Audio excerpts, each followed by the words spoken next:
Good morning.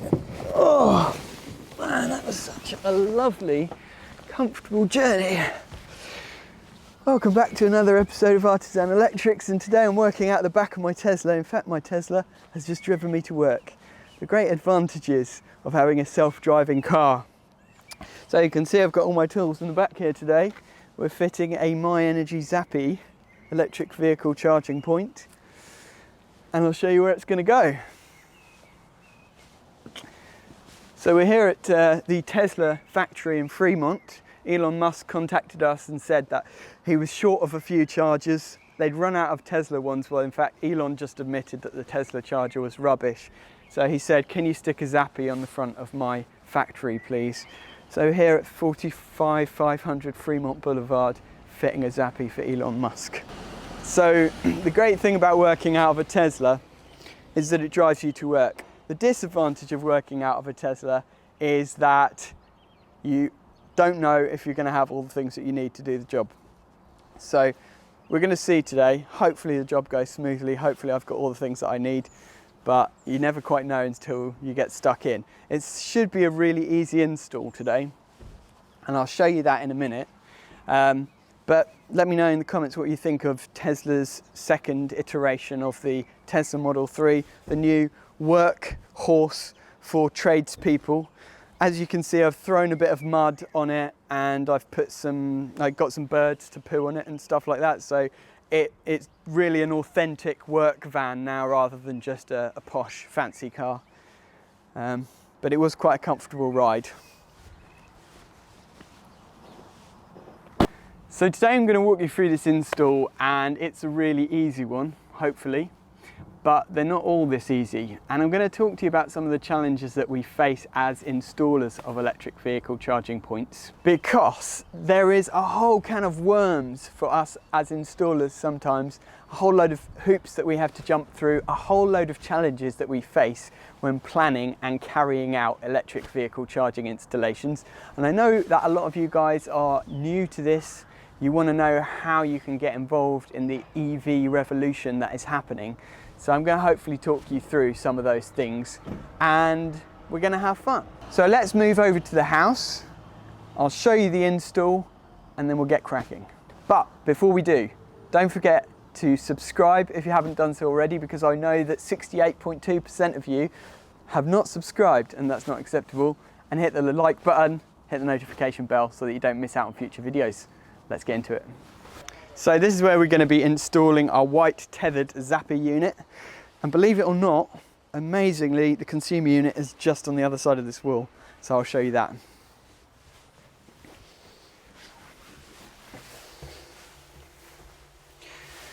So here we are in this small cupboard. We love to be in small cupboards as electricians. It's where we feel most at home. And here's the consumer unit. This is actually a brand new house. So we've got a surge protection device already. It's a Hager board, which you know we love our Hager boards. Surge protection device, main switch, and then 2 RCDs. And we've got 2 spare ways here. So the plan is we need a non-RCD way for this installation. So we're going to shift this RCD and these breakers across, create a free space here. We're going to put a 32 amp circuit breaker in there. And then we've got to run the cable a really long and complicated distance to the charge point. So it's going to go down here. I think what we'll probably do is run it in a little bit of trunking, or a conduit rather, into here. And then this little cupboard opens up, and it's got a heating manifold in it. So we've got to just kind of get through the cupboard. If I can get this door out. There we go. Through the cupboard, which will probably just clip the cable through here and around, and then basically we've just got to get through the wall at an angle and come into the back of the charging point. Now hopefully that will be easy, but you never quite know with drilling at an angle. And there are a few pipes that we need to avoid, so that's the only tricky part here, is that we don't want to hit this tap, this outside tap pipe, and then we don't want to hit these 2 central heating pipes. So I'm probably going to try and come out just above that water pipe because it's going directly through the wall into the back of the tap. But we'll do some measurements and we'll make sure that we're not going to hit anything before we drill. Measure twice, cut once, as they say. So I'll show you the meter box quickly as well, and then we'll get cracking. If you want to come around here, there's a couple of important things to note with these meter boxes that we always have to check. It's got a 100 amp main cutout fuse, so that's good. They've got plenty of supply capacity. It's a TNCS system, or PME, and basically that means that usually you would have to install some kind of special pen fault detection device, but the Zappi has got everything built into it, so we don't have to worry about that. And we've even got an isolator switch here, which is nice, so we can safely isolate the whole consumer unit by turning off this main isolator switch. Customer's got a smart meter already, so everything's kind of quite nice and neat in here, which is good and a little bit unusual for a new build. So I'm going to get the Zappi marked up and put on the wall now. So, as you know, I like my measuring sticks and my angled drill bits, and what we're going to do basically is mount the Zappi here and then drill at an angle. Ideally, we want to come out just about 10 centimeters above this tap, because that will bring us out in the cupboard. So it means that there will be no cabling showing outside of the cupboard, which would be really nice, but it's a little bit of a tricky one. So this template is what we use to mark up. So I've already marked the holes on the wall, Blue Peter style, and this is our cable hole. So I'm going to drill here, but I've got to drill at a steep enough angle that when I get out on the other side of the wall, which is about 50 centimeters thick, that I come out about here. There's a little bit of Pythagoras theorem and triangulation and all that kind of stuff to do to figure out where we're going to come out on the other side of the wall, and that we're not going to hit anything in between. But if we do it right, it'll be a perfect finish and you won't see any cables, which is what we always aim for here at Artisan Electrics. So let's see if we can do it.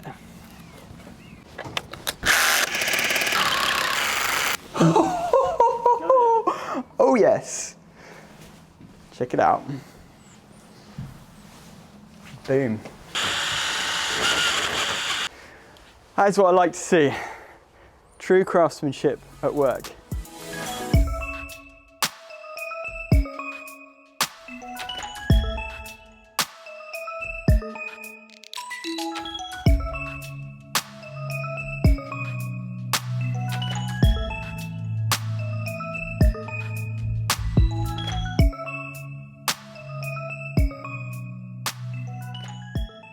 I was just saying to our dear cameraman here how good it feels to be back on the tools again, because as you guys know, I've just been holed up in the office for weeks trying to grow my company and get everything organised and stuff, which is important and good, but I've really missed just doing stuff like this. It's so satisfying to be able to work with your hands, build something that's beautiful and that you can stand back at the end of the day and go, it's great, it works, it looks good, the customer's happy. You just don't get that feeling of being in the office, because when I'm in the office, I'm literally just problem solving all day and I'm basically firefighting, you know, just dealing with stuff that's urgent and needs to be dealt with. And it's important and it has to be done as a business owner, but I'm so glad today just to be back on the tools. It's a great feeling. And as I said in the last video, I am going to be back on the tools one day a week, hopefully. So you will be getting more content from me, hopefully coming soon, because I know that Corey's gorgeous and everything, but you want the real artisan. So yeah, I'm going to try and get some footage out for you guys. But today is a good day. It feels good to be back on the tools. Let's go inside and get this connected up. So just wanted to show you this. I've prepped the cable route and I'm just about to drill into the bottom of the consumer unit here with this hole saw. But if I did this while the consumer unit was live, there's a big risk that something could happen here, which is this, right? This is one of the main live cables in the consumer unit. And if I wasn't careful and I just drilled without looking, I would end up chopping right into that. It would short out to the casing of the consumer unit and it would probably blow the main cutout fuse, which is a 100 amp main cutout fuse, and I would be in deep trouble. So what I've done is I've safely isolated the consumer unit internally and externally at the main cutout fuse in the meter box. I've turned the main isolator off there, and now what I'm going to do is just put something inside the consumer unit to lever up this live tail, and something solid like this copper bar just means that if I drill and I do hit it, I hit the copper bar first and I'm not going to damage that cable. So that's just an important little thing to check before you drill stuff like this.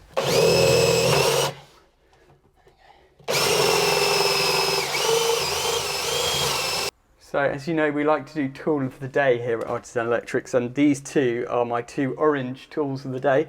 This is this Electricians measuring stick, which is really, really handy. It's a 2-meter one from Weha. Here we go, and I'll put a link in the description for that. This is an absolute beast. And then this is the Barco reaming tool, a pen reamer it's called. And I'll show you how to use that right now. So under here, I don't know if you can see that, when you drill a hole like this, you've got little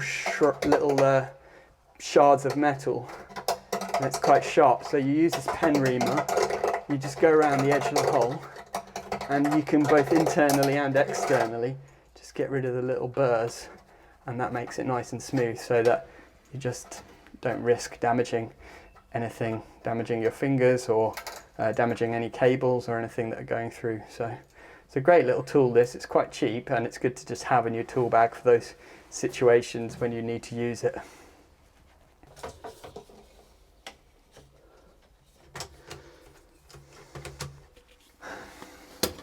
Pretty neat anyway. So it's time for a brief coffee break. And while I'm having a coffee, I like to watch a bit of YouTube. So there's this great channel that I like to watch sometimes called Artisan Electrics. And one of their latest videos is on. Let's have a look. That's a handsome chap on the thumbnail. So I have to watch an advert. I'm actually getting paid to watch an advert on my own video. That's pretty cool. Skip ad. Here we go. Middle of this fill, but thankfully I was only lightly grazed. And oh, hello and welcome to Artisan Electrics. Nice to see you back here, my fellow YouTube friends. I don't know, it's a bit boring. I might watch Nick Bundy instead. Actually, I do like having a Tesla because I can play computer games as well. You can't play computer games in your van, but you can play computer games on a Tesla. So let me just get my toy box up. So they've got this really cool new game called Polytopia. It's made a random name for me called Orgitic Pundits. How bizarre. So it's some kind of like city building game, I think. Oh, it's a bit like Minecraft by the looks of it.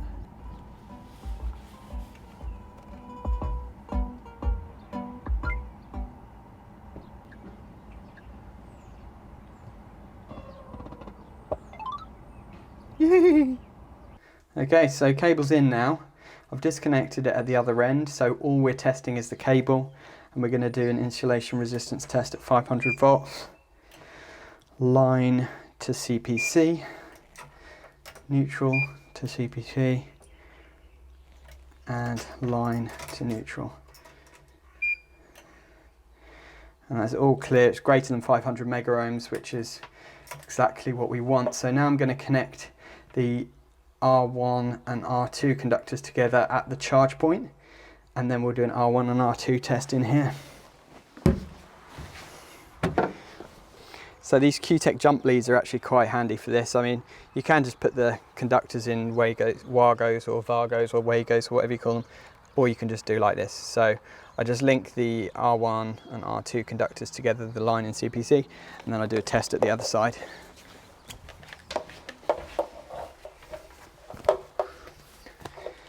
So here we do a continuity test, and we just got to null our leads. So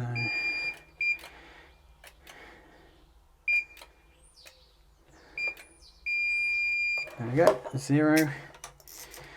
So we test between R1 and R2. Okay, that's too low, so let me just 0 the leads on the bus bar maybe.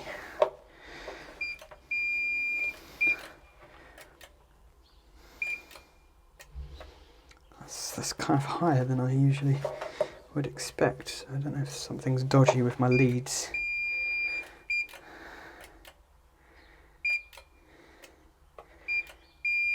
Let's try that. I mean, it's such a short cable run anyway that we'd get very low. Yeah, so that's about right, 0.04.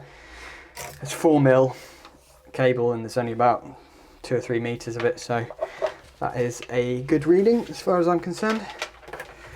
So what we'll do is we'll connect this in. We'll turn the main isolator on and do ZE test here. So that's good, and then we'll get the charger connected up at the other end and test all the functionality. So what we do now is the ZE test, or external earth fault loop impedance, and we do that by disconnecting the main earthing conductor here with the board off, and then we just test between the main earthing conductor and the main incoming live tail, and it's an earth loop impedance test. So we've got 0.27 ohms for that, which is fine. It should be less than 0.35 for a TNCS system, which this is, or less than 0.8 if it's a TNS system. And then what we do is we connect the main earth back in, and then we'll do a PFC test, which you do with all the bonding conductors connected. So,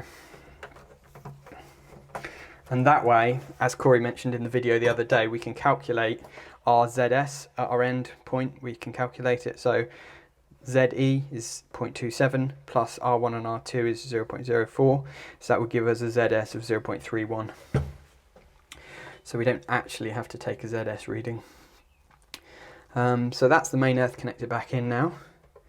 And then I'll just do basically the same test, but with that connected, and we're looking at this reading now, which is the prospective earth fault current, 917 amps. That's the maximum current that can flow to earth in the event of a fault to earth. So 917 amps, or 0.91 kA. And then we'll do that between live and neutral as well, and I just usually do it this way by turning on the main switch and then testing it like that, because it's easier than changing to 2 probes, and we've got the exact same reading. You always record the highest, so we just record that on the certificate. Now before we turn the Zappi on, we've got to connect it back in at the other end, so we'll do that now, get the cover on, and then start doing functional tests. So this is just a little ribbon cable. It's important to connect that on the back. Sometimes it's easy to forget. And that just plugs in. Make sure it's secure. And the cover lines up, pops on.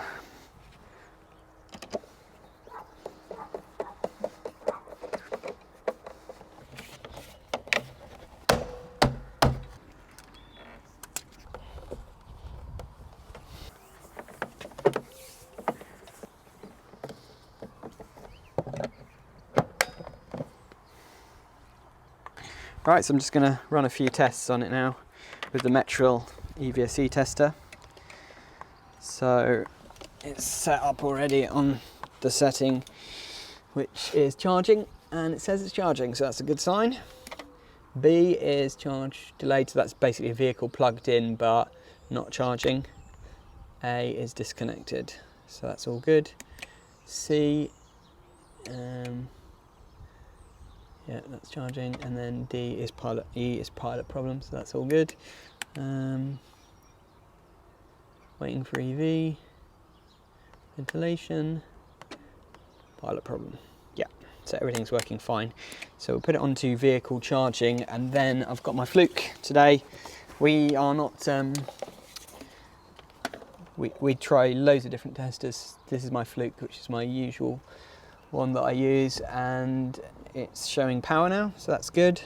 I'm not going to do a loop test But I will do the RCD test, so I've put it on to test like a type B RCD, so hopefully that will work correctly. So it'll do 2 tests at half times. No, it's tripped.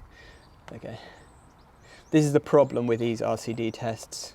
So for some reason it's tripping at half times on the auto setting. So I'm not quite sure how I can get around that really. I can try this.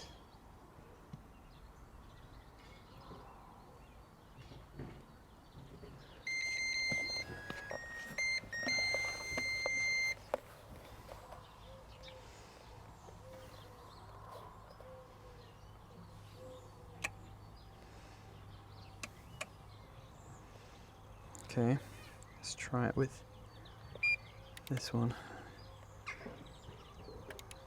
Hey, we're all good. Okay, so it's the pulsating DC setting that we need it on.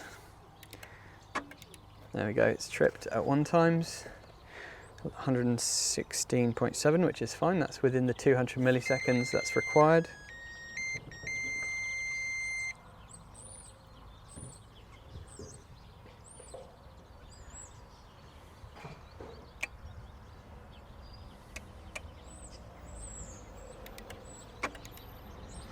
And 114.4, also fine.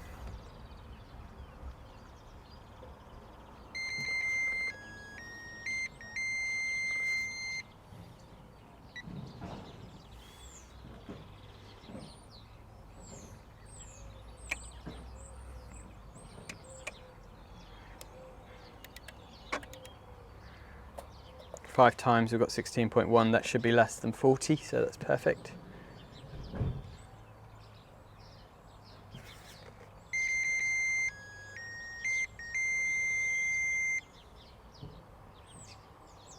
One more test.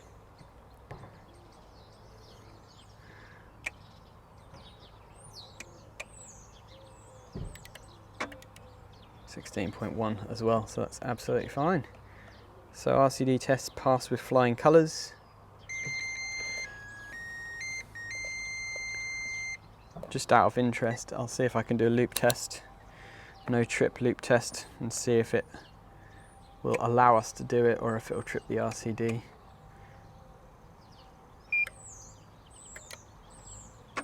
Yeah, it trips, yeah.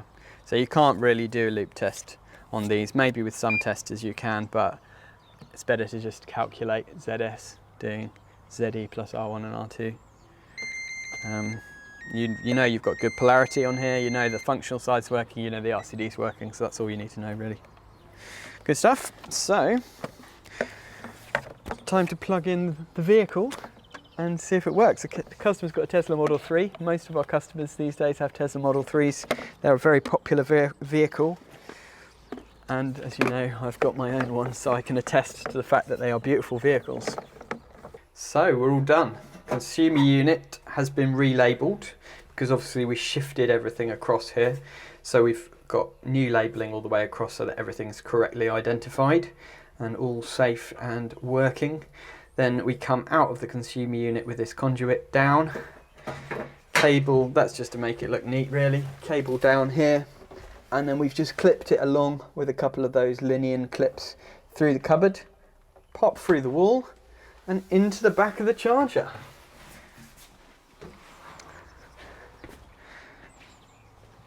So here on the outside we have our My Energy Zappi charger tethered in white, looking good. So we'll get his car plugged in and charging and then we'll get out of here. As always, thanks for watching the videos. If you haven't subscribed already, please do. It does help our channel to grow. Share the video out with someone who might benefit too, and we'll see you on the next one. Thanks for watching and have a great day.